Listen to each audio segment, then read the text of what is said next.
साहेब, तुम्ही बरेच दिवस आता प्रचार करता, तुम्हाला मतदारांचा प्रतिसाद कसा मिळेल? इथे असलेल्या गर्दीवरनं दिसतंय मतदारांचा प्रतिसाद कसा आहे. आम्ही जिथे जातो तिथे मतदार जे काही ग्रामपंचायतनी इतकी वर्षाची कामं केली आहेत त्याची तारीफ करतायत. राजूभाईंची इथे असलेले आमचे बाळाभाई आता उपस्थित नाही आहेत, थोडे दुपारनंतर ते निघाले आहेत.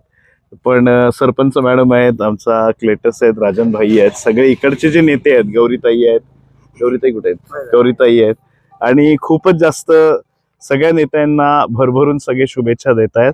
मला असं वाटतं इथे प्रचाराचे 2 दिवस करायची गरजच नव्हती. या लोकांनी जे काम केलं त्याची पोचपावतीच इथे आम्हाला मिळते. कुठले मुद्दे विकासाचे घेऊन आपण जिल्हा परिषदच्या माध्यमातून आणि पंचायत समितीच्या माध्यमातून जे स्कीम्स आम्ही राबवू शकतो, जिल्ह्याच्या डेव्हलपमेंटसाठी पुढे जिल्ह्याला नेऊ शकतो, या सगळ्या गोष्टी घेऊन आम्ही मतदारांपर्यंत जातोय. आणि त्यांच्या बेसिक प्रश्नाला जे काही ग्रामपंचायतीला आणि एक्स्ट्रा फंडिंग लागणार ते सन्माननीय पालकमंत्री नितेश राणे साहेबांच्या माध्यमातून आणण्याचं काम आम्ही 100% करणार, अशी ग्वाही गावकर मॅडम आणि मी या सगळ्यांसमोर देतोय. काय वाटतं, त्यांचं आव्हान तुमच्यासमोर आहे?